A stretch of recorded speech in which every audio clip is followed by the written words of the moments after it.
afternoon everybody, and a very warm welcome to Berringer. And today I have a layout update for you and some new arrivals. The layout update is mainly to do with Morwood station and the continued work down at that end. But first we're going to have a little view of my new recruit, which a few videos ago I said was on its way.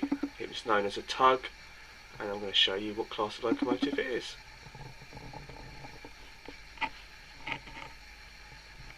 So here we have a Class 60 Hornby super detailed in the EW and S livery, and basically it's known also as a tug, and that's purely because of the sound that it makes.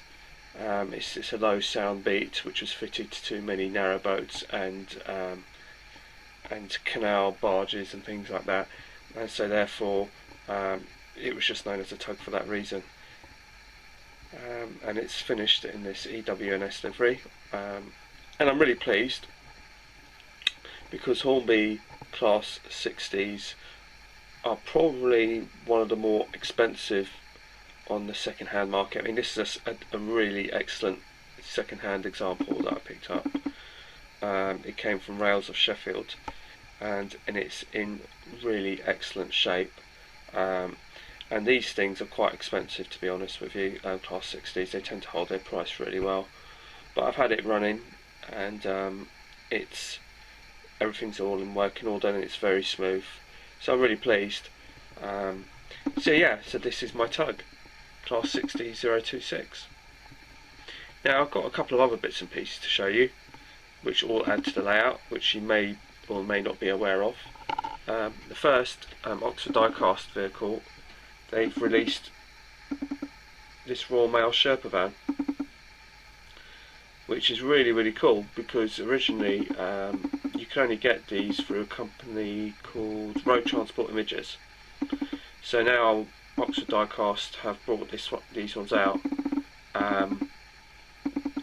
It's good because it's kind of like late 70s, early 80s type of vehicle, but in all fairness I just like it, and on my layout there's kind of like a little bit of everything in terms of era wise. Another vehicle which has turned up is this BMW, and as soon as I saw this BMW I thought, oh, I've got to go for this. I just remembered them so well, so it was just lovely. I just thought I'll have a go at that one, put that on the layout. So I've got a nice selection of vehicles on this layout now, probably more than I have space for really, but I'll find homes for all of them. And my last one is this Triumph Stag, and it's a real beauty. It's a new release by Oxford Diecast. I might as well just spin this one around for you as well, so you can actually see it from the back. They're so well detailed, these models, but I have to say though, I'm not impressed by the price increase by Oxford Diecast. They've gone up quite substantially in recent times. I was buying them at $3.99 not so long ago, and they've now jumped up to $5.45, which I think is quite a big jump, to be honest with you. I think my local model shop said it's almost like 20% that it's gone up, and which I think is just really too much. And if you think about asking your boss for a 20% pay rise, I think you'll have a few raised eyebrows at that. I mean, they're beautiful vehicles, but I just think they're getting a bit too expensive, but hey ho. I still love them, and I still have the home for them on my layout. So that's those three, and my tug. So over at the Morwood end of my layout, as we start over here at the folly end as usual, what I've done is basically I've now ballasted it. I've only done this today, so it's still in the drying process, and it'll probably take a few days for it to go off properly, but I just thought I'd show you what I've done. I've also tidied up this bit where I'd been cutting it all up along here in order to make it a little bit wider for the twin track. So basically I've now kind of tidied it up, blended it all in, and basically just trying to marry it all up really. And if you can see, I've now done the whole of the station as well, ballasted that all the way through, so it's all going through a drying process at the moment. So it's going, like I said, it's going to take a few days, and I've just sort of ballasted it and done a bit of weathering on the track, but not a huge amount, and basically just up to there, up to that point there. The other thing I've been doing, or that I've done, is some time ago, I'm just going to move this out of the way. I'm just going to put this here. This signal box was kindly given to me, and I've loved it. And it had a lovely home up at New Shop before it got demolished, and I've now found a new home for it over here. So, but what you might, some of you may have noticed, I've actually repainted it. Basically, it was in the maroon colours, and I'm not sure if that's LMS or something, I don't know, somebody will probably correct me if I'm wrong. So it wasn't really Southern Region, so basically anything that was kind of like this maroon colour, I decided to paint it in the Southern Region sort of green, and basically put the Morwood sign on it, and just make it a bit more homely to my neck of the woods, or this end of the world anyway.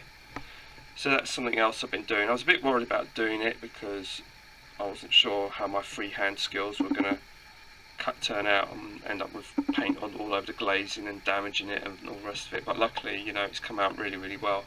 I'm really pleased with it, so that's worked out really nice as well.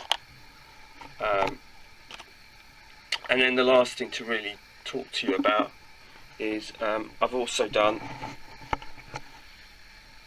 this part, the embankment part, and I've added the, if I just try and pull out a bit so you can sort of see where I'm going. I've static grassed it, put the outcroppings, painted it, put the bushes down. I still haven't finished it because I've got these bits of like fine leaf foliage, like over here, this sort of stuff, which is really fantastic stuff, like all these bits and pieces here. And I've got some more, so I'm going to be putting some along here, along the embankment here, but because I'm still working on the back end of it, I didn't really want to lean over and start knocking into it, so that'll probably be one of the last things that I do. But basically I've now done all that, tidied it up, married it up, and also I've extended the track up towards Volmer a little bit as well, just a little bit further on. So it sort of finishes there currently, but I've now kind of done that and I've blended that in. So now we're getting there now, it's not too far off. And what I'll do is I'll switch on the lights, because the lights are still here, I haven't got rid of them, so you can just sort of see the lighting effect, and then after we'll see, I'll show you what it looks like with the lights on. So as you can see, I've got the lights on now, and so it's all pretty much the same as it was before really, so it hasn't really changed very much, so that's really, really good. I'm toying with the idea of putting a little light in here to shine it onto the platform, and I was trying to work out a way of getting a light into this footbridge, but it's a lot more trickier than the one that I did over there at Berringer. And at this point it will be a good time to answer a question from Simon Leverton, if I've got that right, my apologies if I haven't, who asked me whether or not this footbridge was scratch built or not, or whether I bought it. And basically it was totally scratch built, and the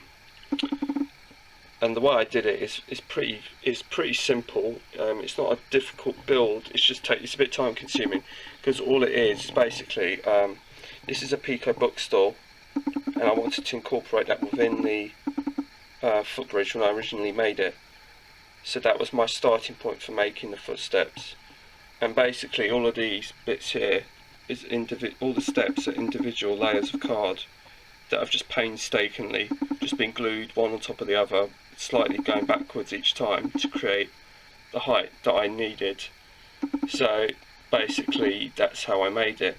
And then obviously you can, I don't think you can see it, I don't know if you can, no you can't.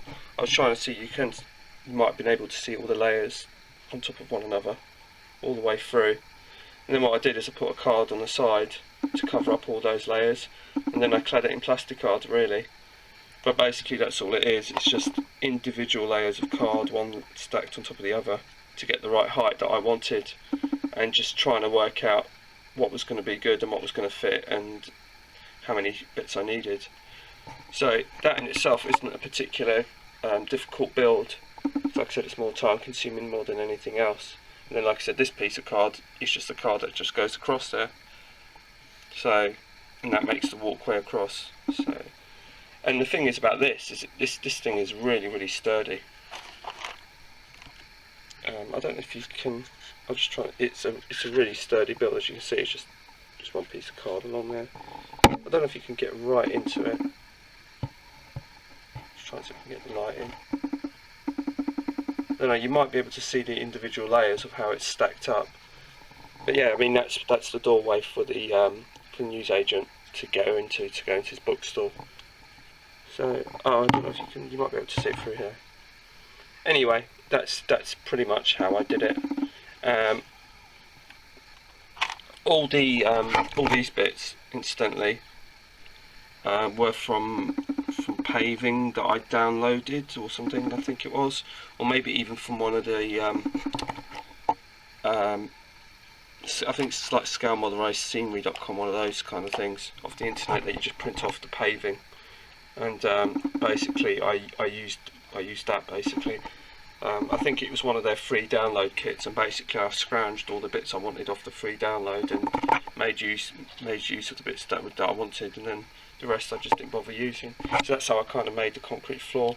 I mean, I think it's pretty effective, and it's blended in really well with the back of the retaining wall. What I'm probably going to do here is probably put a fence here, and maybe like I don't know, either some bushes or embankment or something like that, just overhanging this bit, and then the actual exit will be along here towards the station.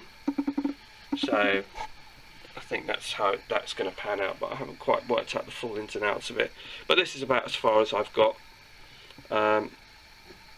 So basically this is now going to be about waiting a few days or so, waiting to see how this all goes off.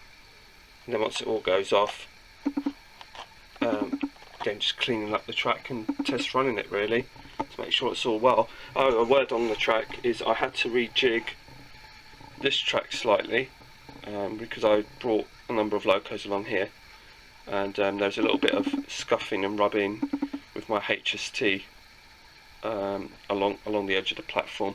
Not a huge amount, but because I hadn't ballasted it, it was easier just to realign the track slightly, then obviously ballast it, and then having to either cut into the platform or take up the ballasting again. So that's what I just basically quickly realigned it. So that's pretty much as far as I've got anyway.